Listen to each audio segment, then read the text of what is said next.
કેનેડામાં ઇમિગ્રેશન સંબંધિત મામલાનું ધ્યાન રાખતો વિભાગ immigration, રેફ્યુજીસ and citizenship Canada IRCC એ તાજેતરમાં જ એક નવી એક્સપ્રેસ એન્ટ્રી ડ્રોનું આયોજન કર્યું હતું. આ મહિનાનો પહેલો એક્સપ્રેસ એન્ટ્રી ડ્રો હતો. આ ડ્રો પ્રોવિન્શિયલ નોમિની પ્રોગ્રામ એટલે કે PNP સિરીઝ હેઠળ ઉમેદવારોને ઇન્વિટેશન્સ કરવા માટે યોજાયો હતો. ઇન્વાઇટ એટલે કે આમંત્રિત કરવા માટે યોજાયો હતો. મીડિયા અહેવાલો મુજબ આ નવીનતમ એક્સપ્રેસ એન્ટ્રી ડ્રોમાં આમંત્રિત ઉમેદવારો પાસે કેનેડાની પરમેનન્ટ રેસિડેન્સી કેનેડા PR માટે પૂર્ણ આવેદન સબમિટ કરવાના 60 દિવસનો સમય આપવામાં આવ્યો છે. તેવામાં અરજદાર જો સમય મર્યાદા ચૂકી જશે તો તેની અરજી માન્ય નહીં ગણાય. તમને જણાવી દઈએ કે ભારતીયો પણ PNP પ્રોગ્રામ હેઠળ કેનેડામાં કાયમી નિવાસી એટલે કે PR ની અરજી કરી શકે છે.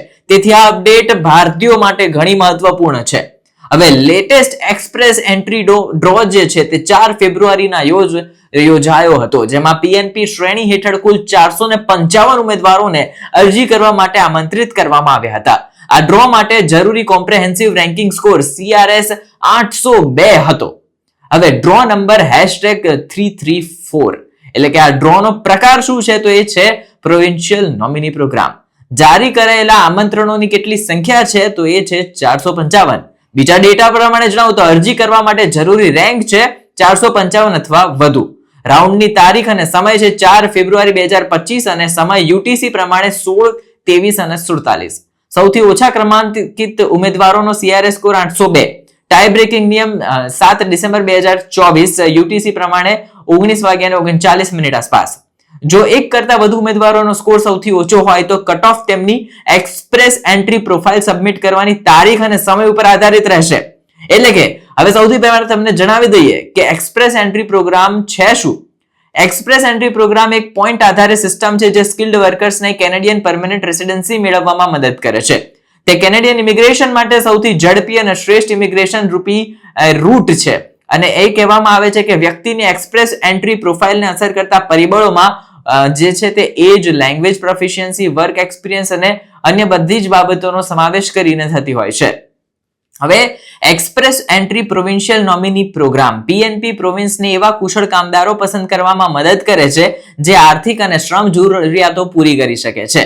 ઉદાહરણ તરીકે કોઈ પ્રાંત ચોક્કસ વ્યવસાયો જેમ કે IT, આરોગ્ય સંભાળ એટલે કે હેલ્થકેર અથવા તો કન્સ્ટ્રક્શન ઉપર ધ્યાન કેન્દ્રિત કરતો હોય તો આ જ ફિલ્ડના લોકોને પહેલા પ્રાથમિકતા અપાશે અને PR અપાશે. હવે એક્સપ્રેસ એન્ટ્રી પ્રોગ્રામ હેઠળ 3 અલગ અલગ પ્રકારના ઇન્વિટેશન્સ આપવામાં આવ્યા છે, જેમ કે ઇન્વિટેશનનો જનરલ રાઉન્ડ છે, બીજું છે ઇન્વિટેશનના પ્રોગ્રામ સ્પેસિફિક રાઉન્ડ અને ત્રીજું છે ઇન્વિટેશનના કેટેગરી બેઝડ રાઉન્ડ. ઉલ્લેખનીય છે કે જો કોઈને આ ડ્રોમાં ઇન્વિટેશન ન મળ્યું હોય તો તેને શું કરવું એ સવાલ અત્યારે બધાના મનમાં છે. તો હવે જેમને આમંત્રણ નથી આપવામાં આવ્યું તો તેમને પોતાની પ્રોફાઇલ સબમિટ કર્યાની તારીખોથી 12 મહિના સુધી એક્સપ્રેસ એન્ટ્રી પૂલ જે છે તે એક્ટિવ રહે છે એ વાત યાદ રાખવી જોઈએ. એટલે કે ભલે અત્યારે નથી આવ્યું, બીજા રાઉન્ડમાં તમારે અરજી પાછી નહીં ખેંચવાની, અરજી રાખવાની.